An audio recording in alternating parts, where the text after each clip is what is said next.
এখন আমরা এই সমস্যা আসলে একদিকে ভরা যায় আর দিকে খালি আসি।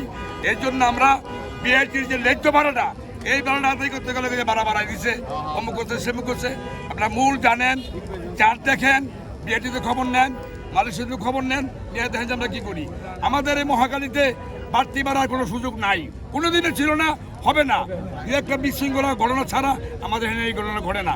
আমরা সবসময় মালিক সমিতির নেতৃবৃন্দ, শ্রমিকের নেতৃবৃন্দ, আমাদের রুট কমিটি, ভলান্টিয়ার 50 জন লাগাই দিচ্ছি। আমরা সবসময় আছি, 24 ঘন্টা 24 আওয়ার আমরা জায়গায় আছি। আমরা থাকবো, আপনারা সহযোগিতা করবেন। যদি এরকম কোনো ঘটনা ঘটে আমাকে জানাবেন, আমরা দক্ষিণ অবস্থা নেব। পাঞ্জাবের জগতে একটি বিশ্বস্ত নাম শাবাব এথনিক ওয়্যার। একটা বিশৃঙ্খলা হইতে পারে, তবে ওইটা আমরা জানা দিলে আমরা ব্যবস্থা নিব। আমাদের এখানে পুলিশ আছে, র্যাব আছে, বিআরটির ম্যাজিস্ট্রেট আছে, আর সাংবাদিক আছেই, আমরাও আছি। যদি এরকম কোনো দেখেন আমাকে জানাবেন। ওই যে সামনে কন্ট্রোল রুম আছে, ওখানে জানাবেন, আমরা ব্যবস্থা নিব। আমাদের শ্রমিকরা যেটা বলছে, গত রাত পর্যন্ত তেলের সংকট ছিল। আপনার রাতে 2টা-3টা পর্যন্ত লাইন ছিল, 12টার পরে সব পাম্পে তেল ছেড়ে দিছে।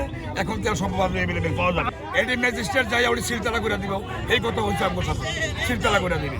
এর তেল ছাড়া হয়েছে, উনি যদি বাড়তি মুদাফার জন্য যদি রাখে তাহলে ওনারটা সিলতালা করে দেবে। এরা রাত্রে আসছে, তেল পায় নাই, কিন্তু রাতের 12টার পরে যে সব ছেড়ে দিচ্ছে সেটা তারা জানে না।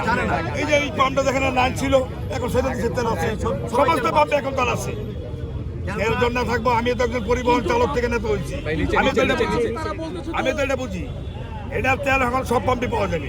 জি আমরা সভাপতি জায়গায় বলে তো হয়েছে, বাড়তি 17টা জায়গায় 300 নিবে, 427 জায়গায় 400 নিবে, বাড়তি কোনো ভাড়া নিব না। আমরা 5-10 টাকা সবসময় কম নিব। এই 1-2 দিনের জন্য আমরা কোনো বাড়তি ভাড়া মানে করার কোনো সিস্টেম নাই। মালিক সমিতি বলছে আমরা শ্রমিক কিন্তু আছি, ওই আর বলে আমরা কোনো ভিতরে নাই।